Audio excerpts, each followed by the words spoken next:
Radioactive 90.4 megahertz, Bangalore's first community radio station. Listen up, listen up, listen up. Get active. Hello, this is Preeti. The Preeti Bhuyan Talk Show is a platform to speak out your mind. I feel every person has something wonderful and unique inside their mind which may be worth listening, and it may be motivate or inspire others. Preeti's talk is about fitness, inspiration, motivation, sharing knowledge and celebrating womanhood. Stay tuned, stay connected. This is Preeti with loads of love.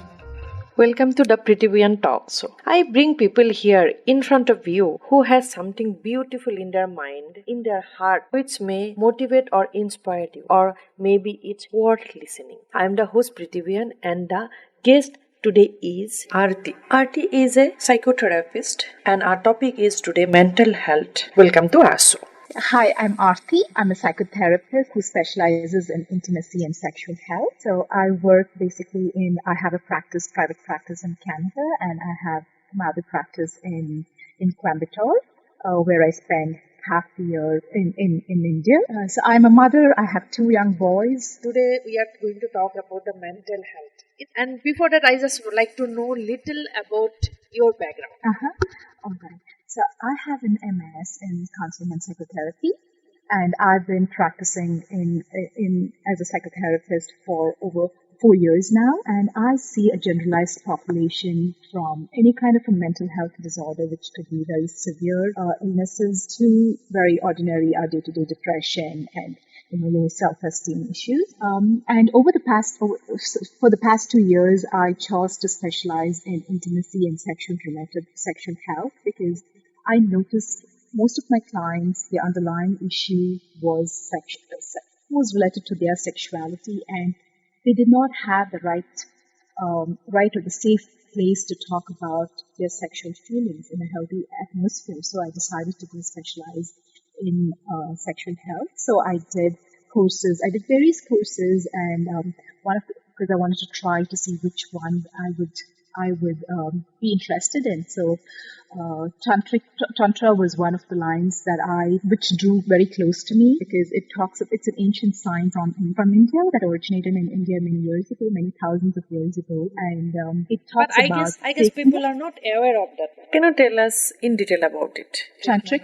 So just like how yoga helps in the connection of the mind and the body, the physical body.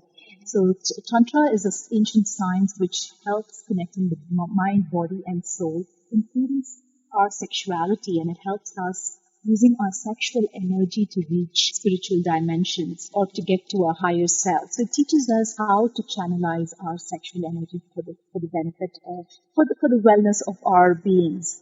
Because in today's society we are taught about money, we go to school to learn business, with science and everything else, but we're not taught about our sexuality. It's just as how eating comes naturally to us, but we eat, and then until one day we are taught, okay, there is a diet which we can follow to live healthy. We switch to a diet plan. Right. It's the same with sexuality. It comes naturally. We are taught, we assume it should come naturally, until we don't find fulfillment, or until it takes on negative.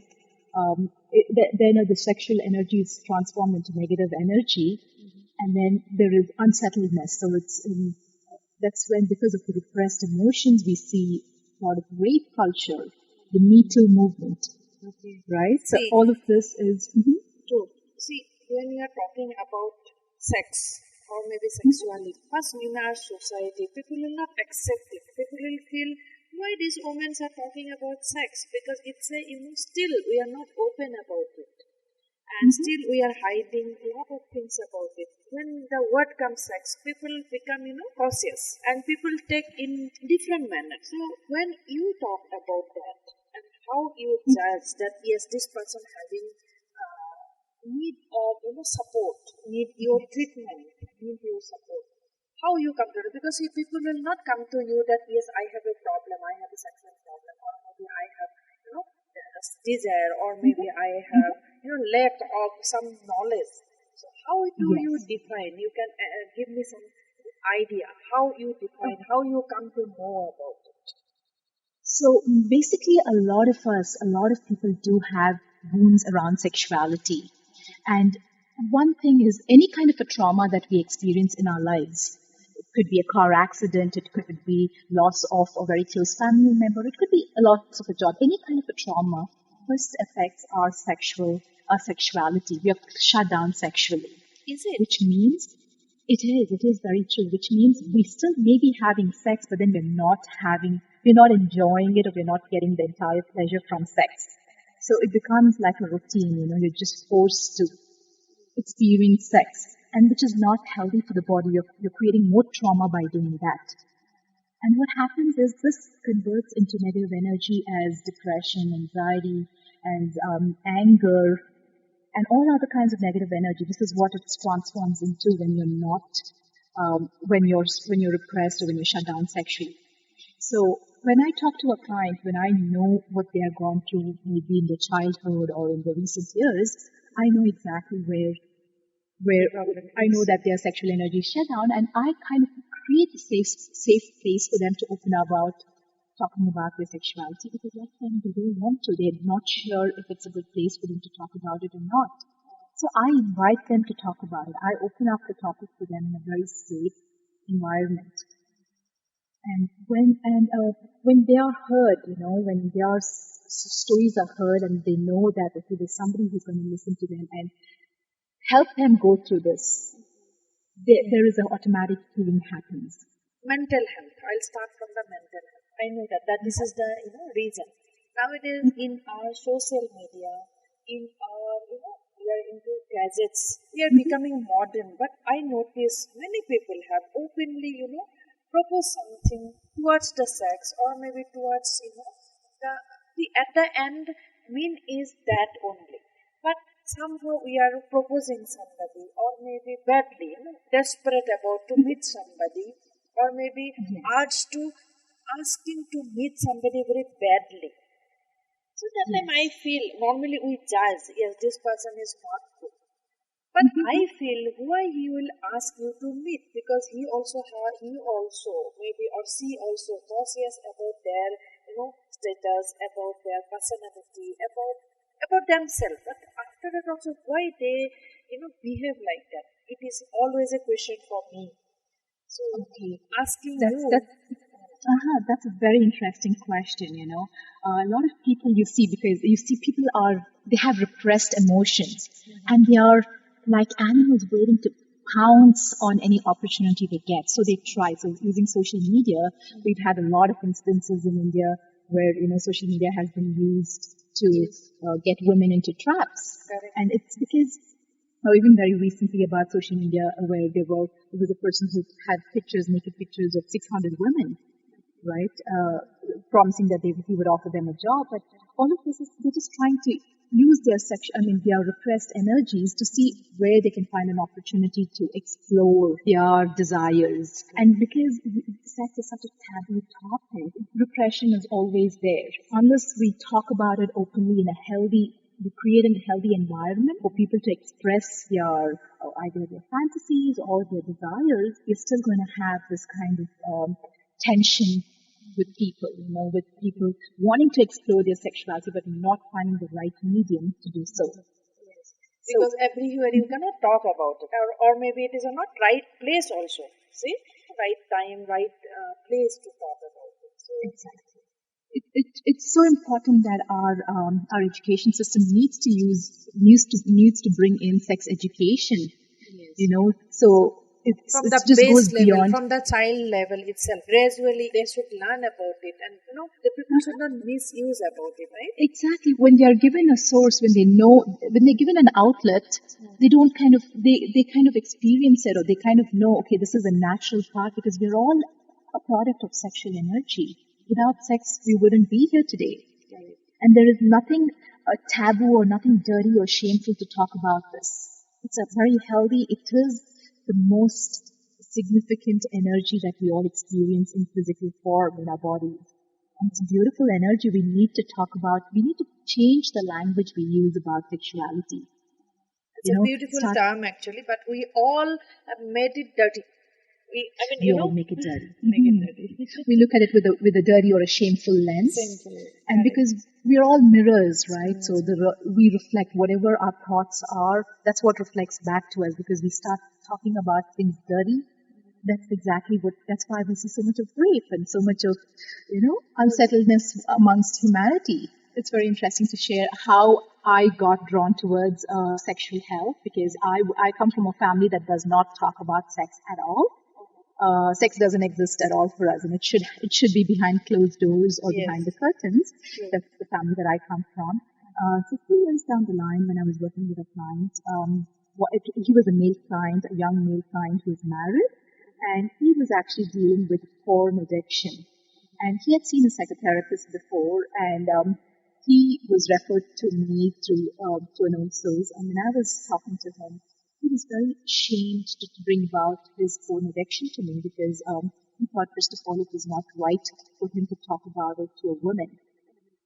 And so when I kind of dug deep in, I came to know that he was shamed a lot from the therapist, because she was not ready to accept his addiction as a problem and look at ways to help him, But then she thought she took it personally against her, that this man wanted to discuss porn and, his desires and his fantasies in a therapeutic relationship, and she thought it was not right for him to do so. So he was really shamed. And that's when I decided that, looking at all the clients that I worked with, a lot of people have underlying issues is sexual issues. And they don't have a good place to talk about it. Even in therapy, we talk about only the mind, or, we don't talk about the sexual energy per se. So that's when I wanted to dig deep in and see how I could explore more on human sexuality and how I could use that in my practice with psychotherapy to bring about real, genuine healing. And I find this, since I've started doing this work around sexuality, a lot of people are opening up, and a lot of people feel like, oh my God, I've been heard. I didn't know. And they are maybe they're young adults, married, they still don't know about sexuality. They still and how to express it. If they are having problem also, how to express, where to express it. There are no proper support. There is no proper support. Education. Exactly. A lot of people, sex is all about procreation, or it may be a short-term pleasure or a stress relief. That's all they can relate sex to. So wherein in my coaching, I teach people that sex is not limited to procreation or a short-term stress relief. To look at sex as a profound, deep form of meditation. That's what sacred sexuality is. Using our sexual energy, we can go into spiritual, we can reach spiritual heights. We can go to the next level as human beings, more loving and more caring and more compassionate. That's what I teach people. In our country, it's becoming like a starting from the infant to till the adult owner, old owner, it's happening. And we do hangama, this happened, that happened, we do protest, everything. But somewhere, I don't know, maybe society may not like my talk today. But still, I feel somewhere, I think we can give them some education or some treatment maybe, so that it may help. So I don't know, what is your opinion about it? What is lacking is education around sexuality. A positive, healthy education around sexuality is what is lacking in our society today. People condemn a rape victim, or condemn the person who's been raped, saying that, they were exposing, they're not covering up themselves up well. But then they don't look at the society as in the large. What is the message the society is conveying to us? Look at the advertisements. Look at the entertainment industry. They portray sexuality in one way or the other. But then they don't talk. There is no hint about using sex as a sacred means. Nobody talks about sacred sexuality. That's the main thing. Treatment is even next,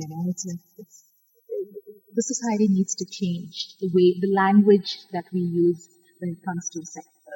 By your therapy, do you think we can reduce those problems in our society, crimes in our society? Crime in a sense, I mean to say, rape, it's a biggest problem in our society now, everywhere. Do you think, can you control all this? Definitely, because why rape happens, because they're so repressed, right? The energy is so repressed. They don't, and when they find an opportunity, they're like, it's an animal instinct. They want to pounce on people, and that's what exactly is happening in rape. Their repressed energy is they are experiencing it when they have an opportunity. But when they are allowed to talk about sex in a healthy way, they're going to change their views about sexuality. They're not going to look at sex as an object of pleasure, but they're going to look at it as something more sacred. Do you feel those people are mentally ill? See, it is a combination of both, because the repressed sexual energy does turn into neurotic energy. It does affect our mental well-being in many ways. So it is a combination of both repression as well as mental illness. It could be any form of mental illness. What do you feel? Which way we can stop that? Which way we can educate people? Which way we can talk? Where to start? Yeah. That's a very good area. So I generally encourage my clients to start from home. If you have young children, it does not mean they have to be teenagers to talk to them about sex. Trust me, people are experiencing sexuality from birth, and they start exploring as early as 6 years old. So start a healthy conversation around sexuality, age-appropriate conversation around sexuality to the people in your house. From to your children, have a healthy conversation with your spouse, with your partner. Maybe they have something which is unsettling for them in their sexual life. So have that healthy conversation within the four walls of your house first. So that's where we make the change usually. Then again, maybe the school, then maybe the school, because the children, what happens is the children are, because now we have media, and 10 years old, everybody, have access to the internet, and they're all learning about sexuality through porn, which is a very, very sad thing, because what was portrayed in porn is not what it is in real life. Because see, if you are going for a movie, suppose we are sitting together in front of TV, there a scene will come where it means to that. But, we have to close our eyes, or maybe I have to say, my children, close your eyes, or maybe go out, or maybe I have to get up and go to other room. It happens because we cannot face it together. We cannot face it together. Yes. Certain things like kissing and hugging, I'm sure children can, because it's a healthy way of expressing ourselves. Like, there is nothing wrong. So we can tell our children, this is a way to show love, because they are going to experience it. And it's good for them to hear from their parent or from their guardian that, okay, these are healthy ways of expressing emotions.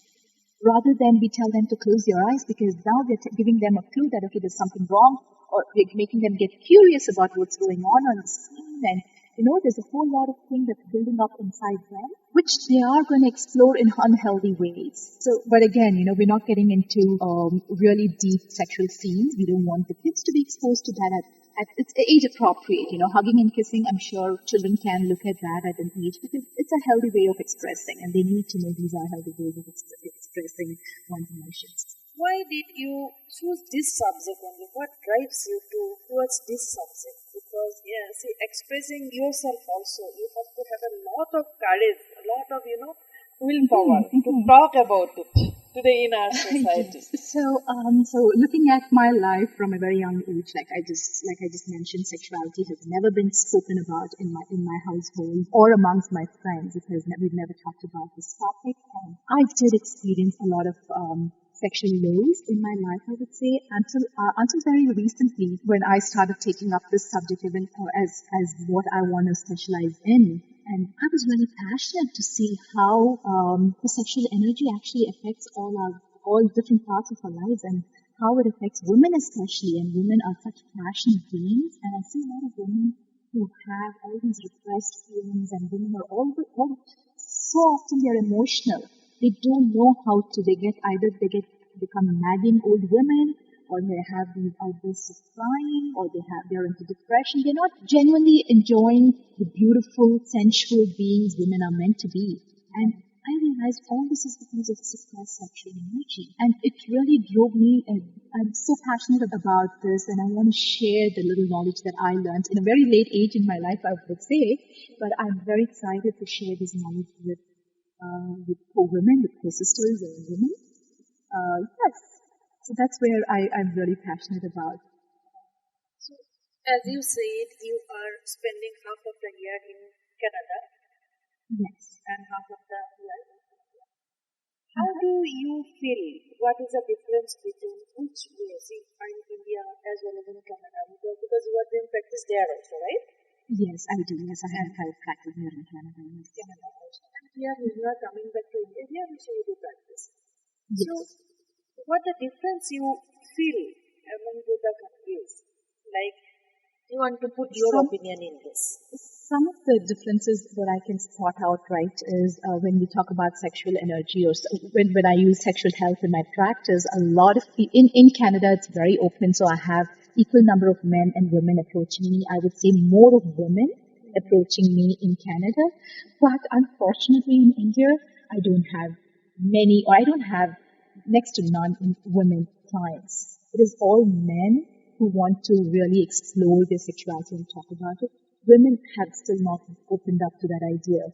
It's very sad to know that they deprive themselves of the pleasure that they are meant to enjoy in India. So that's the very main difference that I find when in working with sexual health between both the countries.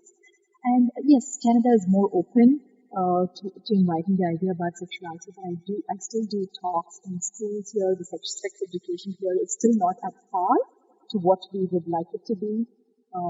It still talks about just how babies are made. So we're trying to work or rework on the sex education part, even in a developed country like Canada. And again, mental health as such, there is more openness and more people are open towards talking about their mental illness in Canada. Whereas in India, I think awareness is kicking in or in the recent years. It has not been the same many years ago, but in the recent years, yes, people are opening up much more than it was in the past, which is a very good sign. Very good sign. Right? How people approach you?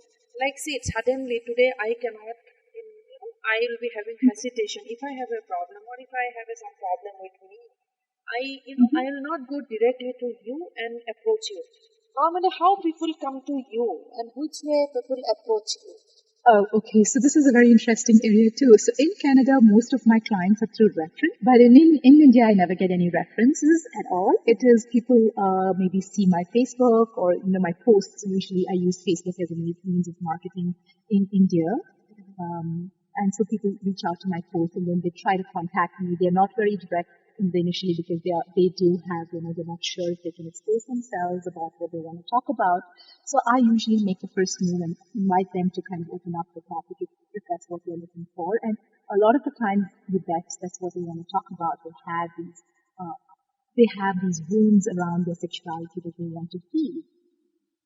And so that's how people have been actually reaching out to me is my Facebook page, yes. And I also have a website, I have a web presence where they reach out to me. Just want to ask you, how do you feel tomorrow if the people come to know that in India also this kind of support is there, somebody is supporting, somebody is helping them? Do you feel people may misuse your support? Do you feel that way? There is always a percentage of people who are looking for opportunities to misuse people, and I've also come across that. But being in this line and doing the work of healing myself, I do not take it offensive. So when a person comes to me with the wrong idea, I'm not curious to know what is going on for that person. Why is he approaching me with the wrong idea? Like, what is going on for that person? So I get in touch. I don't shut them down. I try to talk to them and find out what is going on for them, and try to help them out there. So, that has actually been very beneficial. I've been able to help a few people who did reach me out with wrong ideas. And instead of shutting them down, now if I have to shut them down, they're going to kind of experiment it somewhere else. It's going to be an unsettling thing for them, unsettling issue for them. And it's going to also affect their egos. Recently, I want to share one of my experience. People approach, can we meet? Some people openly say, can we have a sex? Can we meet you? People says, Yes. I don't think only it's the me. I am the only one woman in this country facing this problem. Every woman face. Every But woman does yes, it, yes. but women never open their mouth, and they feel if I open this one, maybe family will stop using their social media, or maybe family Yes. will stop them talking to other people, so that women will not open their mouth. But I feel, Yes. as I face those problems, maybe every woman faces those problems. So I was thinking why they approach leaving their self, respect, ego, everything. Why they approach like this? People Yes. say sorry. Yes, after that they Yeah. say sorry. Sorry, madam. Actually, I should have not said this. And when I, learn about you, then I thought, okay, maybe this is the one of the best topic to discuss, so that those people may get a help to correct themselves, to improve themselves. Maybe they will get a one opportunity. That's why my aim of the talking to you is to help those people. Maybe they get benefited from it. Definitely, people need that safe place where they can express. How do you treat them? What is the therapies you give them?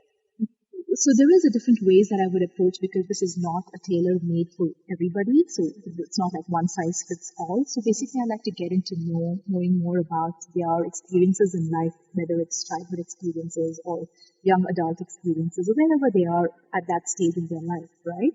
And I also want to know about what their families or what the society has incorporated into them about their sexuality, and what kind of shame is associated with them and their sexuality, or just within about their bodies or body shaming that they go through. And I also try to see what kind of trauma they have, and then there's a lot of trauma treatments that I work around. And when I coach about sacred sexuality, it's a lot to do with how you're able to be physically present in your body. I mean, just not physically present, but also mentally present in your body while you're making love.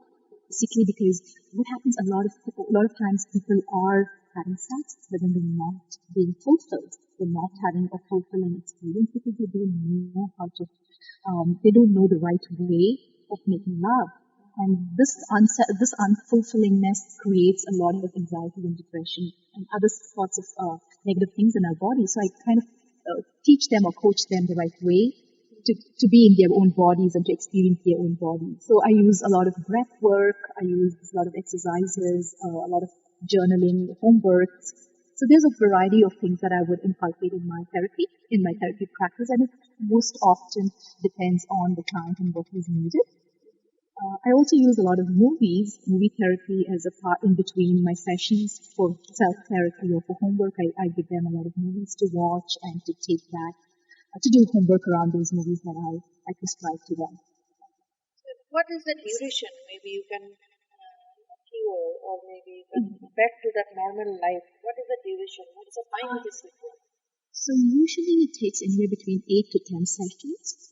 So when I start seeing a client, usually I see them so often, like the first few sessions, I see them once in 2 weeks, and then we slow it down to once a month, and then once every other month. So usually between 8 to 10 sessions, there is a lot of changes. People feel there's hope for them at the end of the first session, which is like about 45 minutes to 1 hour. So at the end of the session, they feel, oh my God, they feel so positive and they feel so hopeful. The real change happens after 8 to 10 sessions. Are you prescribing any kind of medicine also? No, I do not prescribe any kind of medications, and I'm not allowed to prescribe any medications too, because I'm a psychotherapist, not a psychiatrist. So here we follow only the psychiatrist prescribes medications. So I do not prescribe any medications. I turn towards yoga and meditation a lot, because it helps in aligning your body and mind together.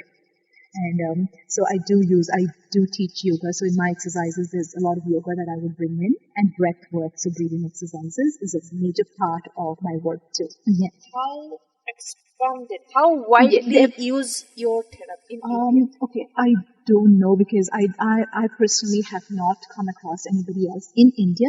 But in Canada, yes, I do have a lot of colleagues here who do the same kind of therapy. But in India, there is not, I'm not aware of anybody. And a lot of people, I do get a lot of interest in a day. There is a lot of interest going on for this kind of therapy. Because everybody is wounded somewhere sexually, or they just want to know more about it in a safe place from a professional. They don't want to they've gone to porn and porn has not answered their question. So they want to hear it from a professional. Our sexuality is closely tied to our egos and to our self-worth. So when you take care of this side of your sexual side of yourself, you're automatically taking care of all angles of your life, right? You're going to be successful at work, you're going to be successful in your personal relationships, you're going to have self-confidence is going to improve. So it basically takes care of all areas of your life. If people want to reach you, where they can I can give you I have a WhatsApp number that I use for India. It is 918610603379.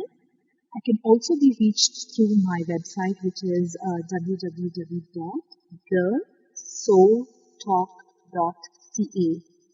It is TheSoulTalk.ca is my website, or through my Facebook page, The Soul Talk. So they can reach me through these people ways. have any query about it or want to know? I'm happy to connect, yes. What Thank you very happens, much. Idea? I thank you so much for your willingness, first of all, to explore this sensitive topic, Preeti. I thank you very much for this opportunity. Thank you so much.